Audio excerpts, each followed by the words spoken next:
abonnez-vous sur les amis de la Colombe TV. Arrivé quelque part, il destinait encore à être créé. Parce qu'il pensait que quand on le vend, il devient esclave, sa vie est finie. Mais là où il a été vendu, une nouvelle destinée a été créée. Amen. Alléluia. Amen. Un homme l'a racheté. Potiphar l'achète.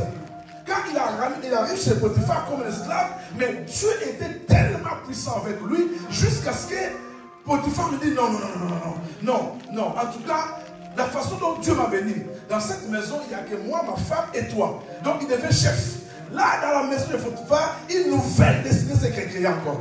On dit encore Amen. Amen. Mais le diable, comme il ne veut pas laisser les enfants qui ont l'étoile de Dieu. Est-ce qu'il y a quelqu'un qui a l'étoile de Dieu ici? Amen. Non, je parle à celui qui a une étoile de Dieu. L'étoile de Dieu dérange. L'étoile de Dieu dérange. Le monde éternel n'aime même pas voir les gens qui ont l'étoile. Si tu as l'étoile, quelles que soient les embuscades, tu finiras par réussir. Quel que soit le plan, le programme de Satan, tu finiras par réussir. Que Satan devienne 1 million de fois Satan, tu réussiras. Parce que la chose là, c'est Dieu qui a placé. Dieu ne veille pas sur toi, mais Dieu veille sur sa chose qu'il a mis dans ta vie. Il veillera sur sa chose parce que ça lui appartient.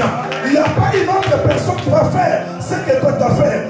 Dieu n'a pas d'autre personne comme toi. Tu as été créé pour faire ce que tu fais là. Amen. Ta destinée, c'est toi qui dois le faire. Amen. Parce que quand Dieu t'a créé avec des capacités pour réussir dans ta destinée. Amen. Si on remplace une autre personne, il peut le faire, mais il n'a pas ces capacités. Donc ce que toi tu dois faire, c'est toi qui le feras. Amen. Jonas pouvait dire, Seigneur, non, remplace une autre personne. Il dit, non, il n'y a que toi qui vas partir. Amen. On l'a jeté dans le ventre d'un grand poisson marin. Il est parti vomir encore à Ninive. Là où tu dois faire, il n'y a pas une autre personne qui le fera. La mission de ta vie, c'est toi qui dois faire. Amen. Tu n'as pas seulement. C'est que l'ennemi oublie. L'ennemi pense que tu as qu'une seule destinée. Non, tu as plusieurs destinées. Dieu est en train de confondre tes ennemis. Il te prend le matin, il te laisse devant le temple pour demander le monde. Ils disent, on va partager le monde. Ils disent, si tu ne me ramènes pas l'argent, demain on ne te ramènera pas. Parce que c'est nous qui te ramenons. C'est nous. En dehors de nous, tu n'auras pas d'argent. Là où ils l'ont laissé, quand ils sont venus le chercher, ils n'étaient plus là. Parce que Dieu a créé une nouvelle destinée. Amen. Alléluia. Tu as beaucoup de destinées entre les mains du Seigneur. Voilà pourquoi je t'informe, bien aimé de Dieu. Joseph, dans la maison de Potiphar, la femme de Potiphar a créé encore quelque chose. Il a été emprisonné, pas comme un prisonnier normal, mais comme un violeur. Ça veut dire que ta vie est finie. Il a été placé dans la prison de serviteur de Pharaon. Donc là, c'est la mort, la condamnation, l'exécution. Mais là où il était aussi, la destinée a crié. Non, je vois une destinée qui est en train de crier. Une destinée de ce bébé-là est en train de crier. Alléluia. Le destinée de Jared est en train de crier. Alléluia. Ta destinée est en train de crier. Même si le diable fait t'étouffer, il n'arrivera pas. Il n'arrivera pas. Quand quelqu'un a une destinée de régner sur un pays, comme Joseph, même si Goliath vient, Joseph dit, David dit, mais moi j'ai été loin pour être roi. Je ne suis pas encore roi, donc je ne mourrai pas. Ramenez-moi ces Goliaths-là, je vais les tuer. Parce que moi je ne mourrai jamais avant de vivre ma promesse. Toi, tu ne mourras jamais avant de vivre ta promesse. Je dis toi, tu ne mourras jamais avant de vivre ta promesse. Tu vivras ta promesse. Tu régneras, tu domineras, tu seras élevé. Il est écrit, mon serviteur prospérera, il montera. Dieu ne t'a pas créé pour souffrir. La souffrance ne donne pas gloire à Dieu. Non. Dieu veut que tu règnes. L'homme a été créé pour régner. Vous savez, ton étoile, c'est ton étoile qui te crée des problèmes. La Bible dit, le malheur atteint souvent les justes. Quand tu es juste, il y aura beaucoup de malheurs qui viendront t'atteindre. Mais l'Éternel t'en délivrera toujours. Toujours. Quand tu vois les gens qui ont des étoiles, leur naissance est difficile. Ils grandissent difficilement. Même un diplôme pour l'avoir, c'est difficile. Mais à la fin, tu finiras par l'avoir. Amen. Alléluia. Amen. Parce que le diable sait que s'il te laisse toi, tu vas impacter le monde. Mais vouloir ou pas, tu impacteras les mondes. Toi qui ne passeras pas cette terre inaperçue. Alléluia. Tu laisseras les traces. Vouloir ou pas. Le combat sera rude, mais tu gagneras. Amen. Le Seigneur a dit, vous recevrez, mais avec beaucoup de persécutions. Joseph a souffert. Mais comme il avait une étoile de régner. Bien aimé, ce qui est étonnant, c'est quoi? On vient informer à son père, Jacob. On vient lui rapporter. Il remontait de l'Égypte. Joseph envoie ses frères. Allez voir papa Jacob. Allez dire à papa que je règne en Égypte. Alléluia. Amen. Ils remontèrent de l'Égypte et ils arrivèrent dans le pays de Canaan, au pays de Jacob, leur père. Il lui dit, Joseph vit encore. Et même c'est lui qui gouverne tous les pays d'Égypte. Regarde. Joseph vit encore et même c'est lui qui gouverne tous les pays d'Égypte. Ce qui est étonnant, c'est que, écoute, cette phrase-là m'a étonné. Mais le cœur de Jacob restera froid parce qu'il ne croyait pas. Je me pose la question. On t'informe que ton fils vit et il gouverne l'Égypte. Le cœur de Jacob resta froid. Pourquoi le cœur de Jacob est resté froid? Il ne croyait pas. Jacob ne croyait pas que son fils était vivant. Depuis les 16 ans, Joseph avait 16 ans. Il a été arrêté, vendu par ses frères. Ses frères sont venus voir papa. Papa Jacob, un homme de vision. L'homme qui a vu Dieu face à face à Péniel. L'homme qui a rencontré l'ange à Bethel. L'homme qui a fait des révélations. Ah, Jacob a oublié qu'un jour, Joseph est venu voir ses frères pour leur dire, on avait des gerbes. Il y avait 11 gerbes qui étaient tournées devant ma gerbe. Oh, les frères ont dit, oh, donc tu vas gouverner, tu vas régner sur nous. Dieu donne une révélation, une vision, et Dieu ajoute encore une autre vision. Alléluia. Amen. La deuxième fois, c'est lui-même, Joseph, qui est parti voir maintenant le père Jacob. Il dit, papa, j'ai rêvé la nuit que les 11 étoiles se sont agenouillées devant moi et il y avait aussi le soleil et la lune. Jacob, c'est un homme de rêve qui serait interprété. Non, ça veut dire quoi? Ça veut dire que tu vas régner sur les 11 étoiles, sur les 11 frères, et la lune, c'est moi et ta mère. À ce moment-là, Rachel était morte, la mère de Joseph. La maman qui était restée, c'est Léa. Il y avait une seule maman. Donc, le soleil, c'est moi, papa, la lune, c'est maman. Donc, nous allons nous agenouiller devant toi. Tu vas régner sur nous. Ah, arrête! Le père s'est fâché.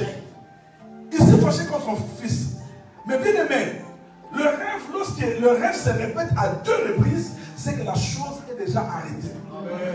Et Joseph a dit ça à Pharaon. Si tu vois le même rêve répété 2 fois, c'est que la chose est déjà arrêtée auprès de Dieu. Alléluia. Amen. Donc c'est lui le père qui leur a appris ça. Donc il savait que la chose est arrêtée. C'est que Joseph va gouverner. C'est que Joseph va régner. C'est que Joseph aura le dessus. Même lui et sa femme, ses enfants vont s'agenouiller. Il savait. Mais comment est-ce que son cœur est devenu froid? Comment est-ce qu'il ne croyait plus?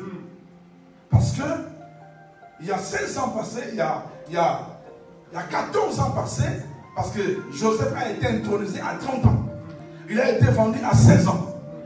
14 ans passés, le frère de Joseph sont venus voir papa. Papa, tu as envoyé ton fils venir donner la nourriture, mais on ne l'a pas vu. On a vu juste son manteau avec le sang.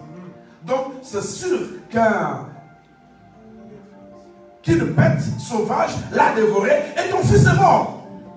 Au lieu de vérifier, alléluia, moi si on me dit que mon fils est mort, mangé par une bête féroce, je vais prendre le vêtement. Je vais aller voir là où mon fils a été tué. Oh, c'est ça qu'on fait normalement. Amen. Il faut avoir ces doutes méthodiques. Je vais aller voir là où mon enfant a été tué. Si une bête féroce l'a dévoré, c'est qu'il y aura peut-être des ossements. C'est qu'il y aura peut-être du sang. C'est qu'il y aura peut-être un mouvement, peut-être de l'herbe qui a souffert. Peut-être je vois. Mais Jacob, au lieu d'aller même vérifier, Jacob n'a pas vérifié. Il a cru. Il a commencé les peines. Joseph est mort. Et un deuil terrible. Alléluia. Un homme d'onction, un homme de puissance, un homme de révélation.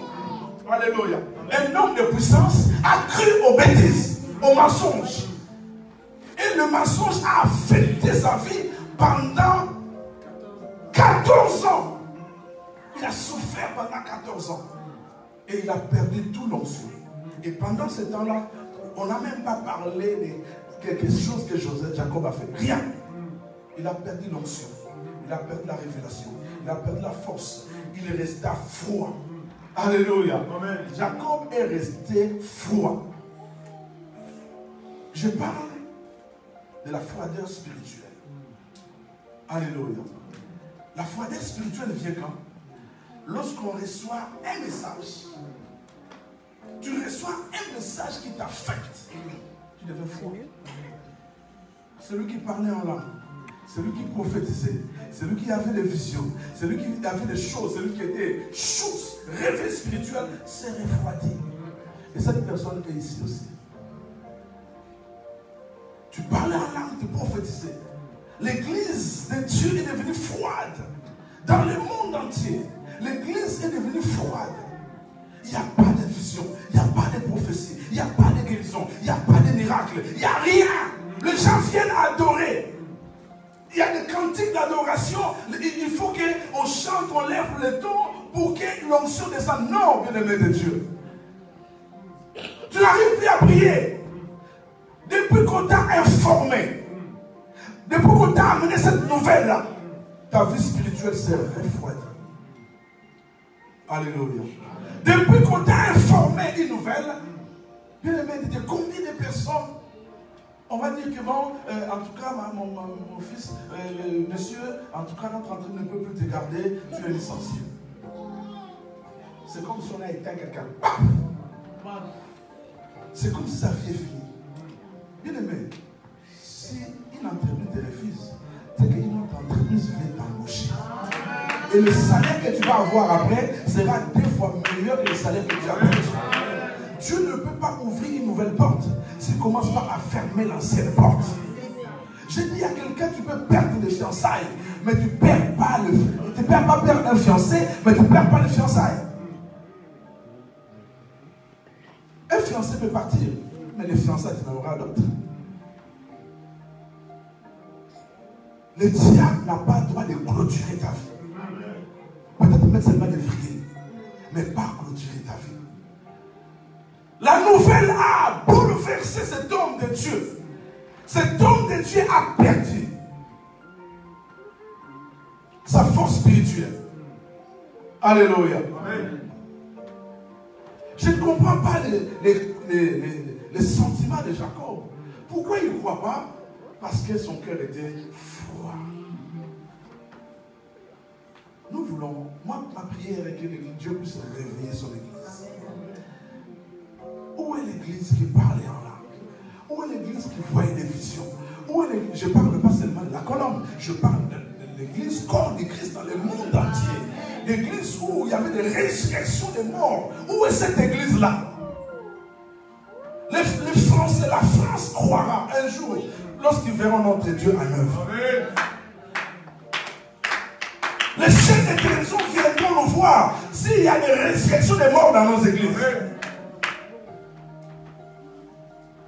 Quand les gens sont très incrédules, pour que Dieu les ramène, c'est par les signes, par les prodiges, par les miracles. Et Dieu cherche des hommes et des femmes qui croient encore aux signes, aux prodiges et aux miracles. Dieu veut utiliser les gens. Vous savez, Élie croyait qu'il était resté seul. Il dit à Dieu, je suis resté seul. Dieu dit, j'ai encore combien?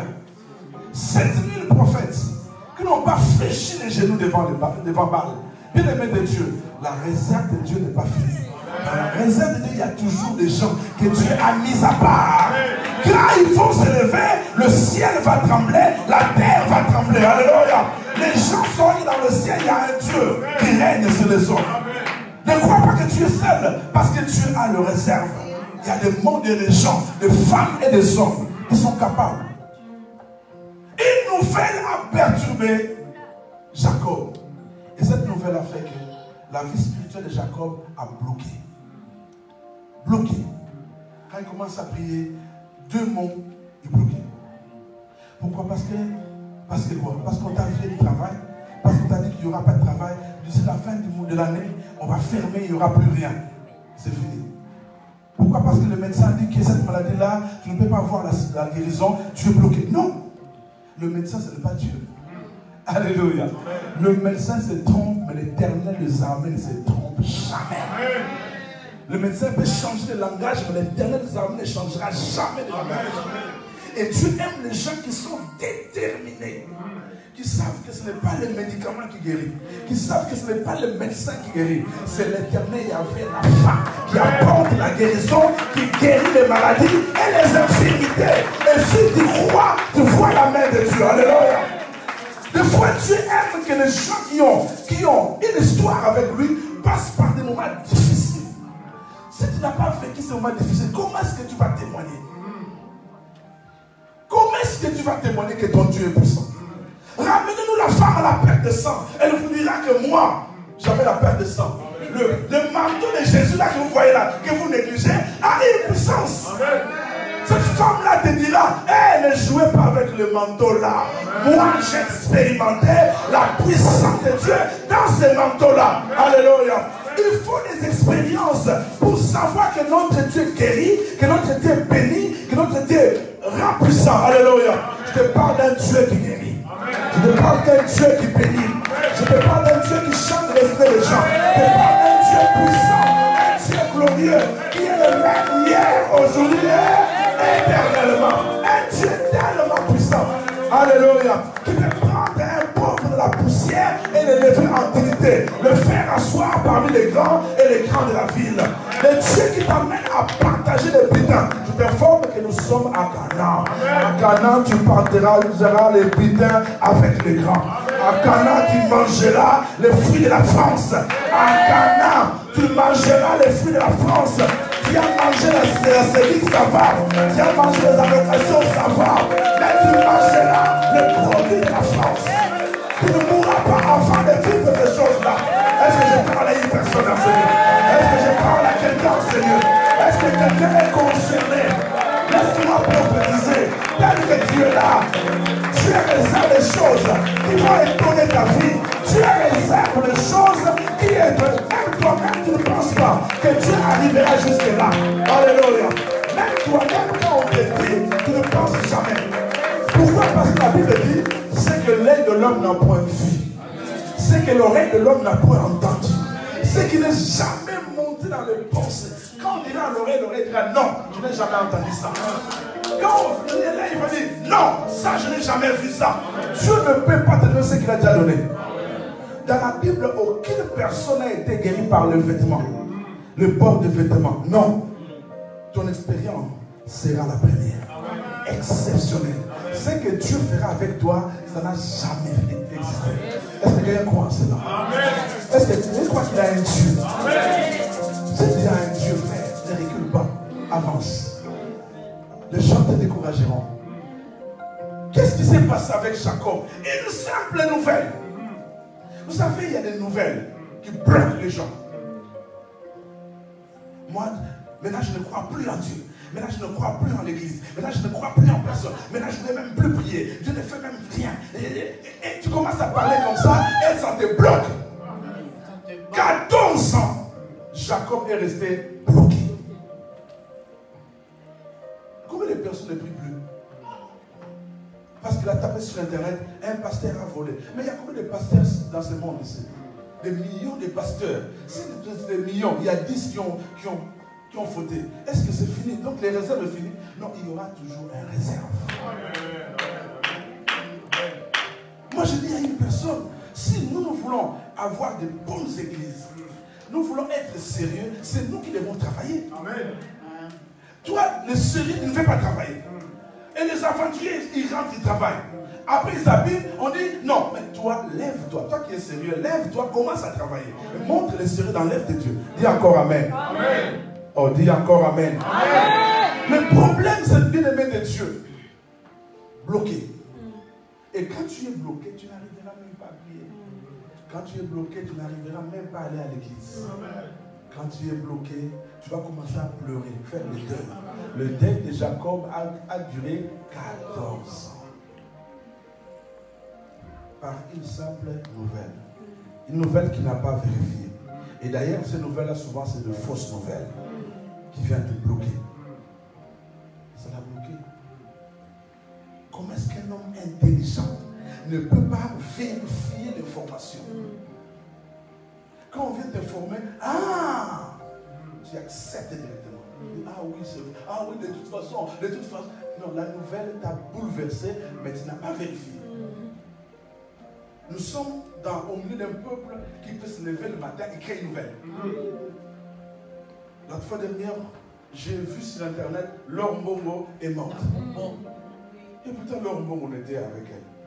Laure Mbongo était avec ma mamie à Kinshasa. Ils ont fait un concert. Elle était partie à Inter. C'est Inter. Elle a ouvert une salle pour son anniversaire. L'homme en bonne santé, mais quelqu'un se lève le matin et crée une nouvelle. Elle est morte. Et les gens vont dire oui, Dieu l'a pris. Non, mais arrêtez. Alléluia. Donc, quelqu'un qui se réveille le matin, qui crée une nouvelle.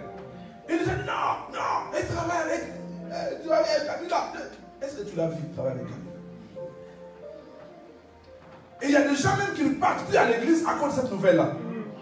Elle m'a déçu. Et vos églises-là, je ne vais plus partir. C'est fini. Je rentre dans le monde. Est-ce que tu as vérifié la nouvelle?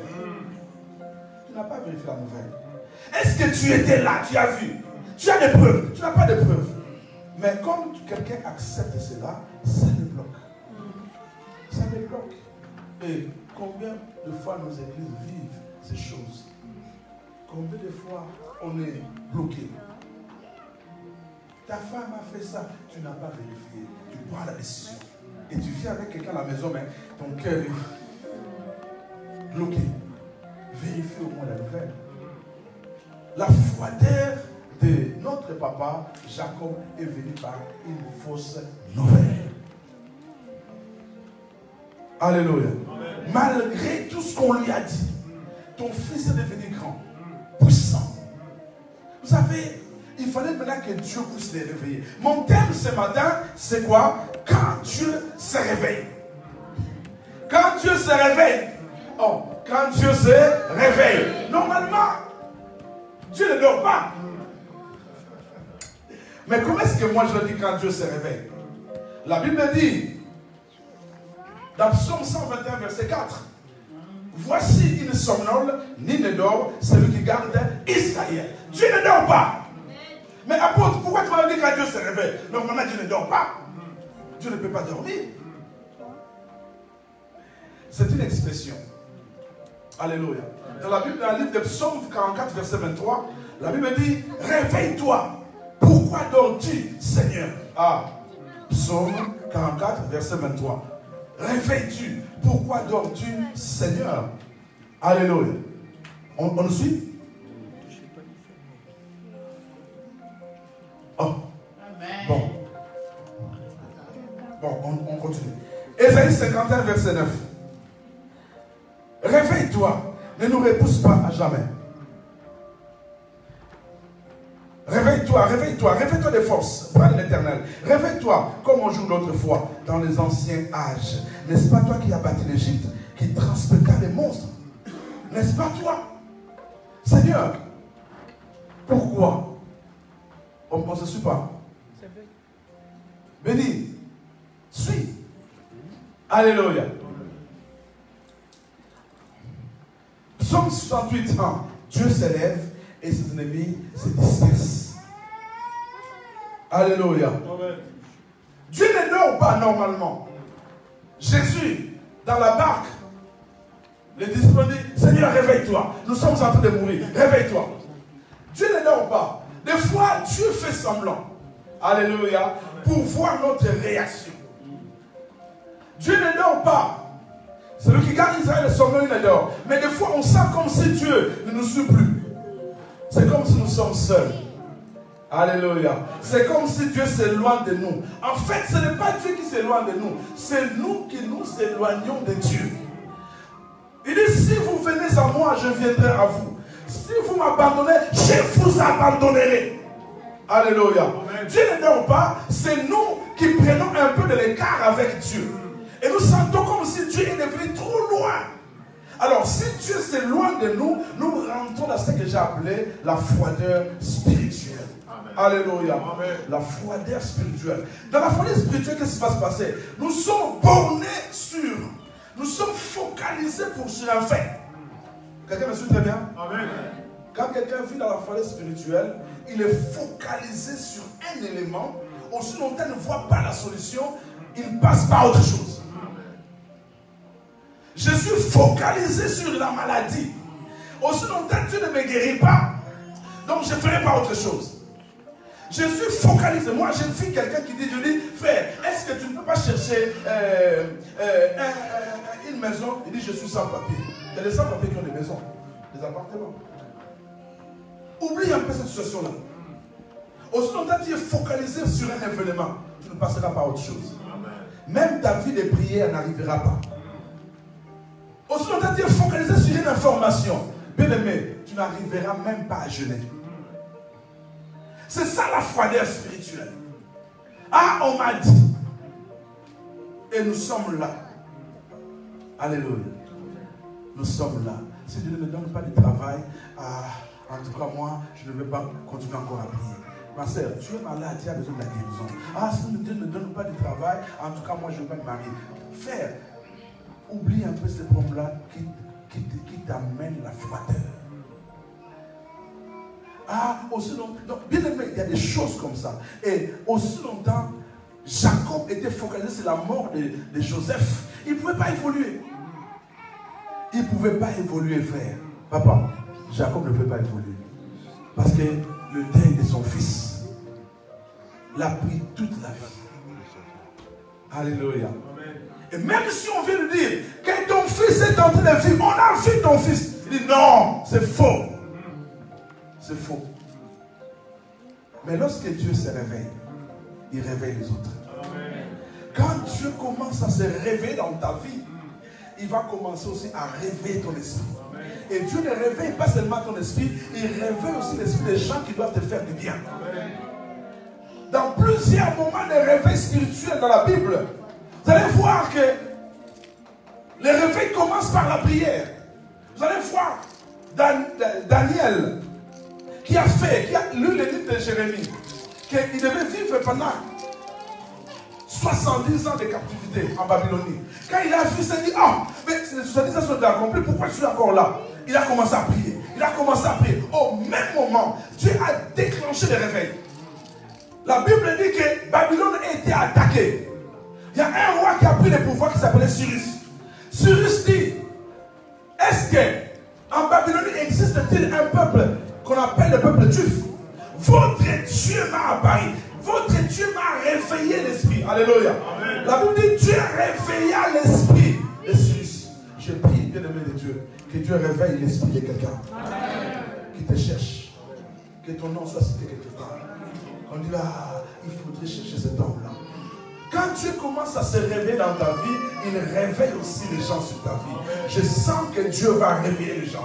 Beaucoup de gens te cherchaient depuis longtemps. Ils t'ont oublié. Mais bien aimé, à partir d'aujourd'hui, à partir de ce message, parce que ce n'est pas un message d'enseignement, c'est un message prophétique. Je prophétise que l'Éternel commence à réveiller l'esprit de Cyrus. Que Dieu réveille l'esprit de Cyrus. Dieu réveille l'esprit. Cyrus dit, votre Dieu m'a apparu dans le rêve et m'a donné la force de gagner Babylone. Alors je donne l'ordre. Tous les Babyloniens, prenez ce qui est précieux chez vous, donnez à ce peuple pour qu'ils aillent bâtir le temple de Dieu.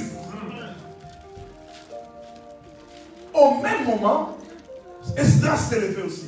Dieu réveille aussi l'esprit d'Esdras. Dieu réveille l'esprit de Néhémie.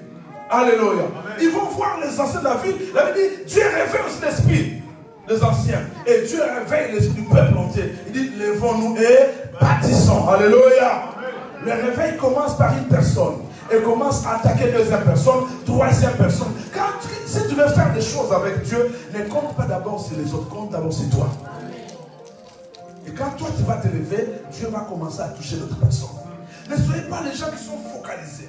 J'aime pas venir dire à l'église, ah, l'église a des problèmes. L'église n'a pas de problème, frères et sœurs. Nous, à la Colombe, on n'a pas de problème. Alléluia. Amen. Les gens qui comptent l'offrande, ils ont compté 3800 sur les comptes. Le loyer de l'église pour un mois. Alléluia. Amen. Je me pose la question, 3800 un mois. Comment est-ce qu'on a eu ça? Bien aimé, Dieu est en train de faire du bien à son église. Amen. Oh, dis amen et bien. Amen. Oh, je crois que quelqu'un allait acclamer très. Abonnez-vous sur les amis de la Colombe TV.